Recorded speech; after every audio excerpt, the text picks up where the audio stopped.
Vlog vlog, welcome to my guys. Ayan guys, oh, tingnan nyo kung may pasyabord na guys, oh. So makikita dito sa taas yung roof rim kung ano yung design natin. Maganda, ang ganda yung design nito guys, oh. Tingnan nyo guys, ayan, mayroon siyang letter Y dito sa taas eh. Ayan, oh. Tingnan yung style niya guys, oh. Galing. Galing yung architect nito. Ayun, oh. Tingnan nyo guys, yan guys, oh. Tapos ulo na naman doon, oh. Ay, tapos ulo na naman doon, oh.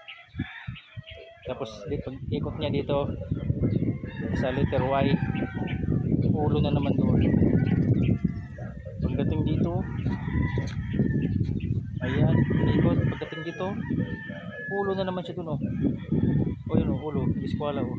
Ay, sus, ganda. Hindi talaga yung architect din dito. Tapos nasundan din namin.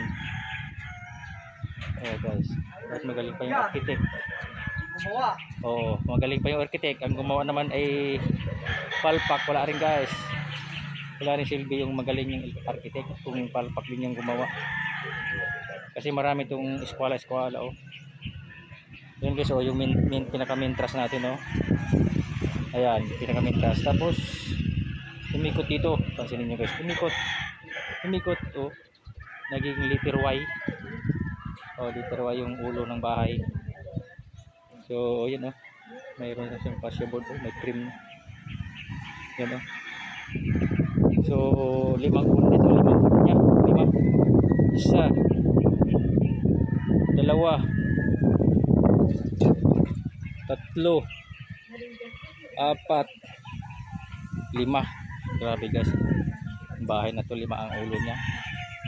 So dito mo makikita guys yung kung bihasa ka sa mga bali-bali, yung pagkurbada-kurbada ng mga concrete, susundan mo rin yun, eh, oh. Ayan, ayan guys, oh. Galing, malapit na guys. Ang natitirang pasyabord namin nalalagyan doon na lang, oh. Yun, nag-umpisa doon, punta doon, doon na lang ang lalagay ng pasyabord. Ikot pa doon, ikot pa doon, ikot pa, ikot pa, ikot pa doon. Mayroon ng pasyabord doon. Ayun, oh, makikilip nyo guys, oh, may pasyabord na doon. Yan, may pasyabord na yun. Ayun, oh, may pasyabord na yun. Ayan, oh, malapit na. So ang inabot nito guys ng materialis is kulang-kulang 180 yata. Kulang-kulang 180,000 yung naging materials nito. Hindi rin biro ang bahay na to. Ano pa lang, bakal pa lang guys. Kulang-kulang 180,000. So ano pa yung euro? Yung euro kasunod dito, mga siguro yung euro hindi magkalayo sa 150. So sa 300 mahigit data. O mahigit 300 yung materials. Iba pa yung labor plus 40%. So hindi nagkakalayo guys, yung labor natin dito is 120,000 ang labor. And guys, mas madaling gumawa nito guys kaysa kalan. Yung kalan eh tatawaran pa sobrang, kaya sabihin mong yung presyo mong kalan stainless mahal, eh yung materialis eh mahal. Kaya dito na lang ako. Wala kang materialis dito to supply, labor lang dito. Yung araw mo lang dito ang sakripisyo mo, araw mo lang ang binibilang mo dito kasi labor nga, percentage 40% labor. Yan guys, kung mayroong 300,000 ang materialis, ang ano na yon,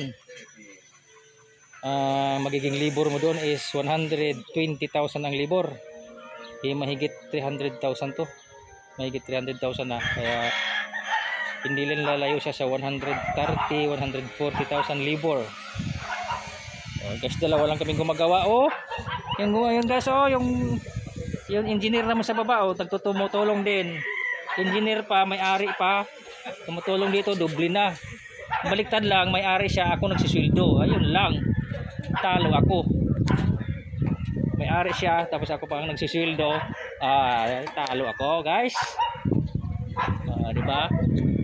Guys, malapit na. Shout out pala kay sister. Malapit na, sis. Next week, pwede na tayong magpa-estimate ng roofing. Ayan. So, hanggang dito na lang, guys. God bless.